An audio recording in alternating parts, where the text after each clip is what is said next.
तो आप स्क्रीन पे देख पा रहे होंगे कि एक केमिकल इक्वेशन लिखी हुई है और ये इक्वेशन एक केमिकल रिएक्शन को रिप्रेजेंट करती है। तो क्या आप बता सकते हैं कि ये कौन सी रिएक्शन है? चलिए, अगर आप नहीं बता पा रहे हैं तो कोई बात नहीं, लेकिन हाँ, इस वीडियो को देखने के बाद आप जरूर बता पाएंगे कि ये कौन सी रिएक्शन है, किस टाइप की रिएक्शन है या किस नाम से जानी जाती है। Hello everyone, welcome back to Starbird Edu Point. तो आज हम जा रहे हैं डिस्कस करने डिस्प्लेसमेंट रिएक्शंस को, और ये class 10th chemistry first chapter chemical reaction and equations का एक पार्ट है जिसे हम डिस्कस करेंगे। तो चलिए आगे बढ़ते हैं। डिस्प्लेसमेंट रिएक्शन दो टाइप की होती है, सिंगल डिस्प्लेसमेंट रिएक्शंस और डबल डिस्प्लेसमेंट रिएक्शंस, जिसमें से हम सबसे पहले सिंगल डिस्प्लेसमेंट रिएक्शंस को डिस्कस करने जा रहे हैं। तो इसमें क्या है कि सबसे पहले इसकी डेफिनेशन देख लेते हैं। तो क्या है definition? A chemical reaction in which a more reactive element displaces less reactive element from its salt compound, salt या कंपाउंड में से। तो ये इसकी डेफिनेशन है। अब इसमें आपने क्या देखा कि मोर रिएक्टिव एलिमेंट डिस्प्लेस कर देता है लेस रिएक्टिव एलिमेंट को। ठीक है, तो पहले जो हमने रिएक्शन देखी थी उसमें यही कुछ दिखाया गया था। तो चलिए एग्जांपल्स के थ्रू इसको समझ लेते हैं। एग्जांपल समझने से पहले इसका स्टैंडर्ड फॉर्म देखते हैं, और इसमें क्या है, A plus B C gives AC plus B. तो इसमें हमने क्या देखा, A एक एलिमेंट है, BC एक कंपाउंड है।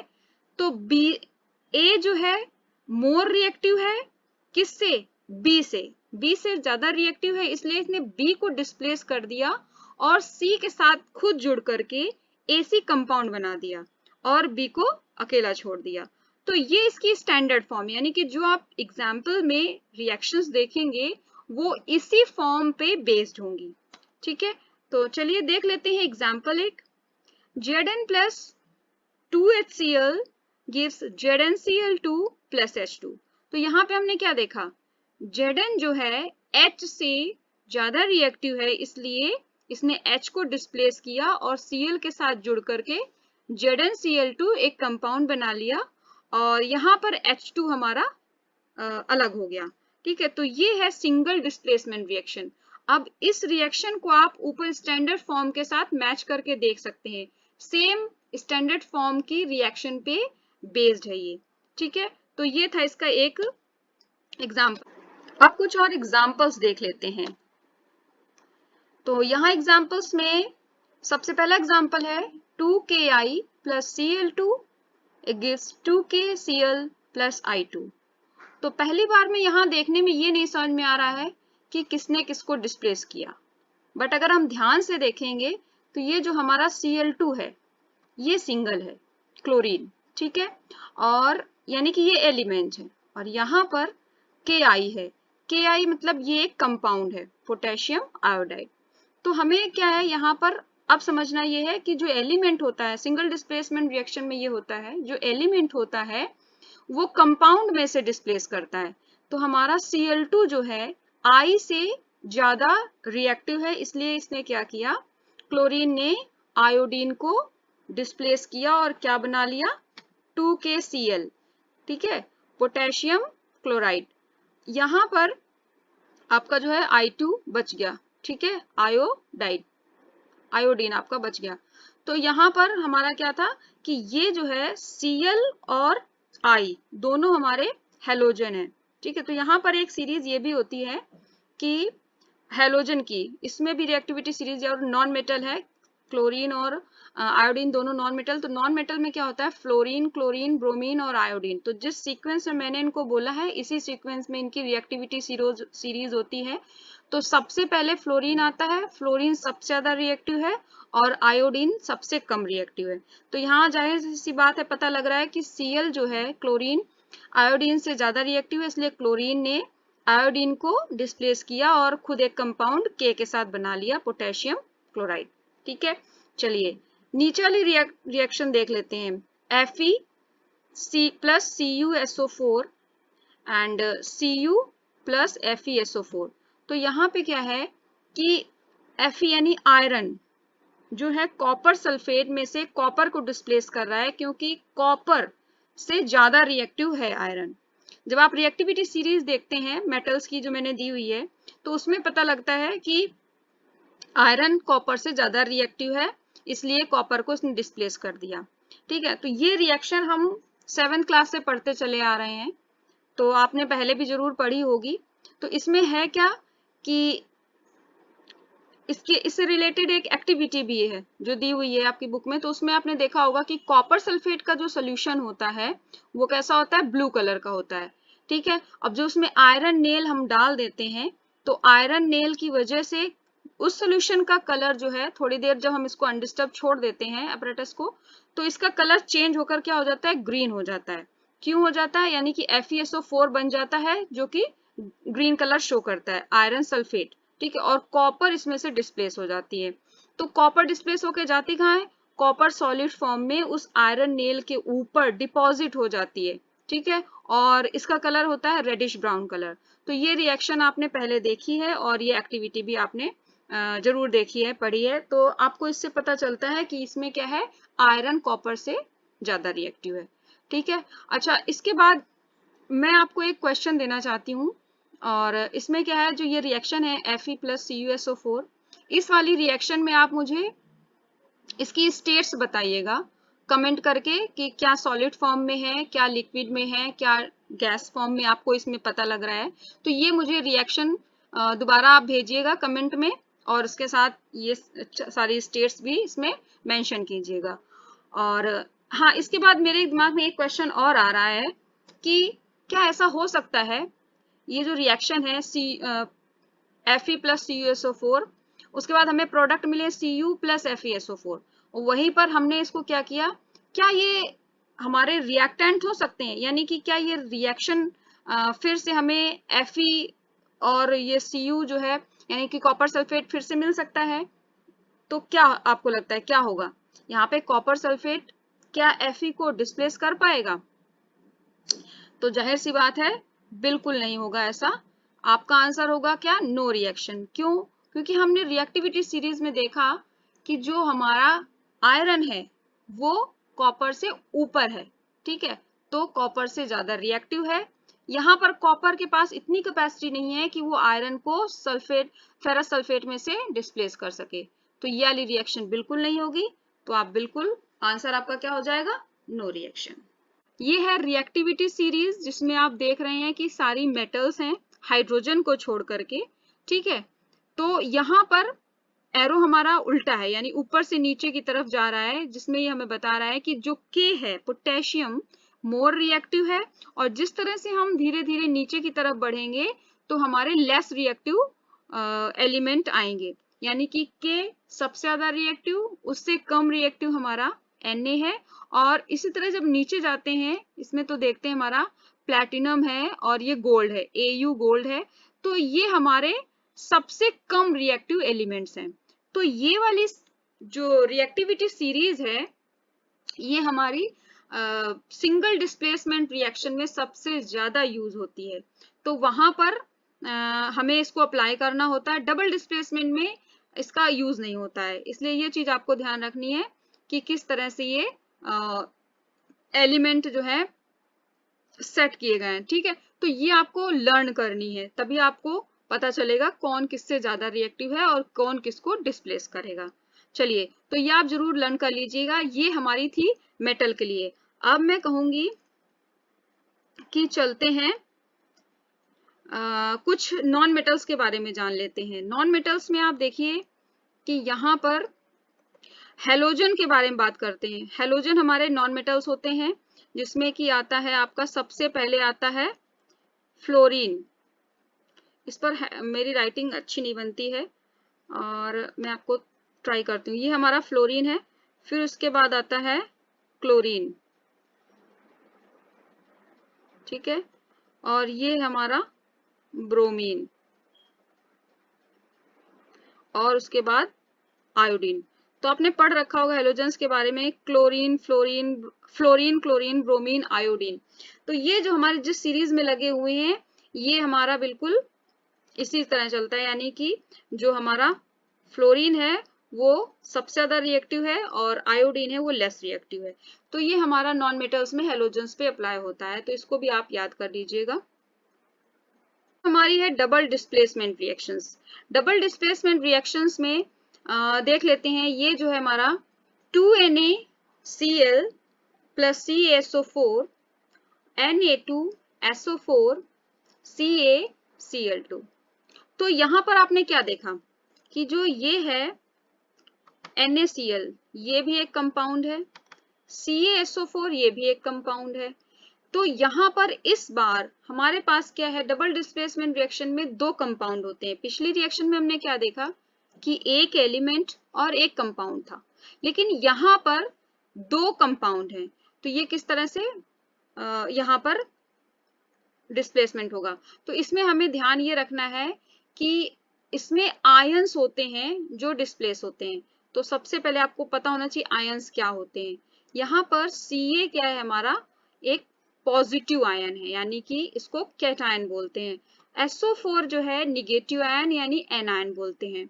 ठीक है, इसी तरह से NaCl जो कंपाउंड है इसमें भी Cl हमारा माइनस चार्ज है और जो Na है वो प्लस चार्ज है। ठीक है, तो ये हमारे कैटायन और एनायन हो गए। कैटायन और एनायन, अब इसमें देखना ये है आपको कि नोटिस करने वाली बात ये है कि या तो यहाँ पर आयनायन एनायन अपना प्लेस चेंज करेंगे, एक्सचेंज होंगे, ठीक है, या फिर एनायन एनायन होंगे, यानी कैटायन या कैटायन होंगे या फिर एनायन एनायन होते हैं। तो यहाँ पर क्या हो रहा है कि Na जो है मोर रिएक्टिव है कैल्शियम से, Ca से। तो Na क्या करेगा, Ca को डिस्प्लेस करेगा और SO4 के साथ जुड़ करके Na2SO4 बना लेगा, सोडियम सल्फेट। अब हमारे पास बचा क्या, Ca बच गया और Cl बच गया। तो Ca हमारा पॉजिटिव है, ये इसके साथ जुड़ करके CaCl2 बना लेगा। ठीक है, तो ये हमारी एक रिएक्शन हो गई जिसको हम डबल डिस्प्लेसमेंट रिएक्शन के नाम से जानते हैं। नेक्स्ट हमारा क्या है, सबसे पहले इसकी देख लेते हैं डेफिनेशन। डेफिनेशन क्या है, a chemical reaction where two reactants exchange ions to form two new compounds। ठीक है, जैसा कि हमने रिएक्शन में पीछे देखा कि रिएक्शन में दो रिएक्टेंट होंगे जो कि आयंस को एक्सचेंज करके दो नए कंपाउंड्स बना लेते हैं। ठीक है, तो हमने पीछे रिएक्शन में इस चीज को देखा है और ये बिल्कुल डेफिनेशन उस पर अप्लाई होती है। नेक्स्ट हमारा स्टैंडर्ड फॉर्म इसका देख लेते हैं। इसमें क्या है, AB और CD दो हमारे कंपाउंड हैं। ठीक है, जिसमें हमारा A पॉजिटिव है, B निगेटिव है, C इसी तरह एक पॉजिटिव और D निगेटिव। एक चीज आपको ध्यान रखनी है कि जो कंपाउंड होता है उसमें पॉजिटिव पहले लिखा जाता है और उसके बाद में निगेटिव लिखा जाता है। ठीक है, तो ये हमारा, ये आपको ध्यान रखना है। अब यहाँ पे हुआ क्या कि A ने C को डिस्प्लेस कर दिया और क्या किया, डिस्प्लेस करके D के साथ खुद जुड़ गया। तो यहाँ पर हमारा AD एक नया कंपाउंड बन गया। इधर हमारा बचा क्या, B और C बचा। तो हम यहाँ पे BC नहीं लिख सकते, क्यों, क्योंकि C हमारा पॉजिटिव है, B हमारा निगेटिव है, इसलिए C पहले आएगा और फिर B आएगा। तो ये चीज आपको ध्यान रखनी कि पॉजिटिव पहले लिखना है, निगेटिव बाद में लिखना है। ये हमारा डबल डिस्प्लेसमेंट रिएक्शन हो गई। ठीक है, और ये उसकी स्टैंडर्ड फॉर्म है। नेक्स्ट हम इसके कुछ एग्जाम्पल्स देख लेते हैं डबल डिस्प्लेसमेंट रिएक्शंस के। तो एग्जाम्पल्स में सबसे पहला एग्जाम्पल है NaOH plus HCl gives NaCl plus H2O। ठीक है, यहाँ पर NaOH एक कंपाउंड है और HCl एक कंपाउंड है।